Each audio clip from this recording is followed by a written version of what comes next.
Moving to the south of France didn't just change where we live, it changed how our entire week works. Some of the differences were small and subtle, but others, they completely reshaped our routines, our expectations, and even how we plan everyday life. Bonjour and welcome back. My name is Gabi and this is Simple Life in the South of France. If you are new here, I moved to the Languedoc region of France over a year and a half ago with my husband, 2 little kiddies and my doggy. And in my latest video, I talked about the small everyday culture shocks I experienced since moving here. This is part 2, where I'm sharing the culture shocks that felt bigger, more practical and harder to adapt to. The ones that really changed how I see daily life here.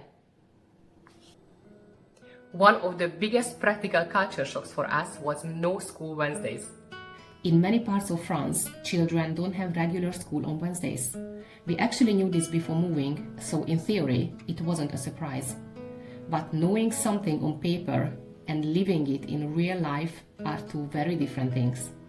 Having a day off in the middle of the week, every single week, completely changes the rhythm of family life. And in many ways, it's really lovely. It gives children a breather. It creates space for activities, sports, appointments, or just slowing down. But if you are a working parent, it can also be complicated.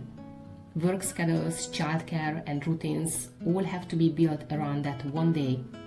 And then there are the school holidays on top of that.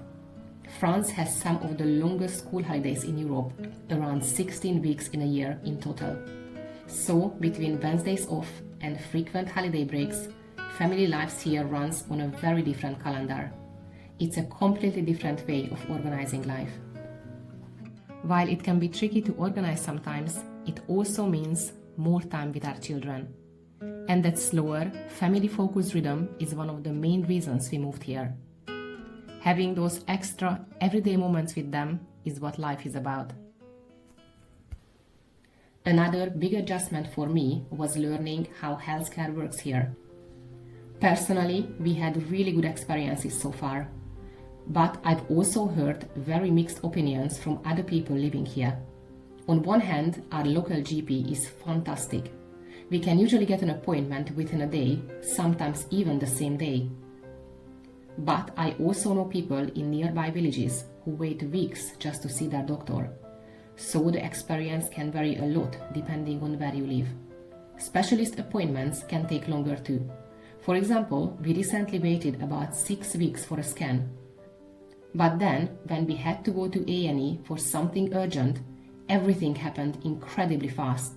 MRI, scans, X-rays, all within a couple of hours. So the system can feel a little unpredictable. Sometimes amazingly efficient, sometimes slower than you expect. And another surprise was how long it can take to get fully registered in the system when you first arrive. There are forms to fill in, documents to provide, and a fair bit of waiting. But once everything is finally set up, it actually works very smoothly. And part of settling in here is learning that rhythm. When to be patient, when to follow up, and how the system actually works. Before moving here, I imagined the south of France with great weather all year round. And for a big part of the year, it really is. But I didn't fully realize how intense the seasons can feel. Of course, you know that summers are very hot here. But until you actually experience it, you don't quite understand just how hot it can feel. It can be very hot for long stretches, and life really shifts around that heat. Shutters stay closed. Afternoons slow down.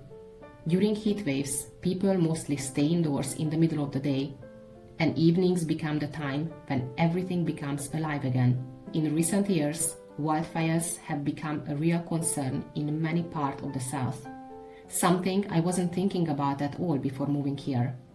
Then, on the other side, winter can bring heavy rain, strong winds, and sudden weather changes. I know that sadly, climate change is affecting weather patterns everywhere, and the south of France is no exception. And learning to live with both extremes has been part of adapting to life here. I think most people have heard that French bureaucracy can be complicated, to say the least. But what I didn't realize until I actually moved here is just how much is still done on paper. Forms to fill out, documents to print, letters to post. Coming from England, where almost everything can be done online, this felt like stepping back in time. Everything just seems slower and more complicated. Forms can be long, detailed, and very confusing. And it's not just the paperwork. Systems can be down quite often, and simple procedures can suddenly become more complicated than they need to be.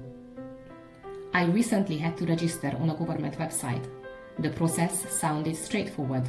According to the instructions, I was supposed to receive a verification link by email, verify my account, and then receive a letter by post with an activation code. But the verification link didn't work. So I had to contact the office, only to be told that despite what the website and the email said, I didn't actually need to verify my email at all. I just had to wait for the letter. Which was fine, but also quite confusing. Moments like that happens quite a lot. And over time, you learn to be patient, to double-check information, and to accept that admin here often takes longer than you expect. Food culture here also surprised me, in the best way. Meals are structured. Lunch is important. Eating on the go is much less common. There is also far less snacking than I was used to. In England, grabbing something quickly between meals felt completely normal. Here, people tend to eat proper meals and simply wait until the next one. Even at school, lunches are a big deal. In France, school meals are considered part of education. Children sit together, they eat slowly. They are encouraged to taste everything without pressure to finish their plate. School lunches often include 4 or 5 small courses, all freshly prepared. Overall, food here isn't just fuel. It's a moment, a routine, part of daily life.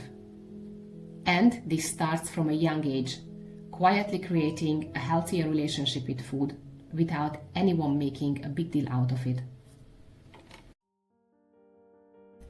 And this last one was probably the biggest personal challenge for me. How often you feel like a beginner again. Living in another country with a language you don't know yet really humbles you. My French is still basic. Understanding has slowly become easier, little by little. But getting a full sentence out that actually makes perfect sense, that is still hard. Simple things like making a call, explaining a problem, or asking a clear question can suddenly feel huge. You have to make a real, consistent effort to fit French into everyday life. And doing that with 2 very small children can be incredibly difficult at times. So, learning to accept that progress is slower than you would like can be frustrating. But it also teaches you patience, resilience, and a lot of empathy. All of these culture shocks has one thing in common. They are not problems. They are just differences. Living in France hasn't been one big dramatic change. It's been dozens of small adjustments. Some practical, some emotional, some simply about learning to slow down. And honestly, I'm still learning. If you are thinking about moving to France, I hope these 2 videos give you a clearer, more realistic picture. But for now, thank you so much for watching and see you in the next one. Au revoir!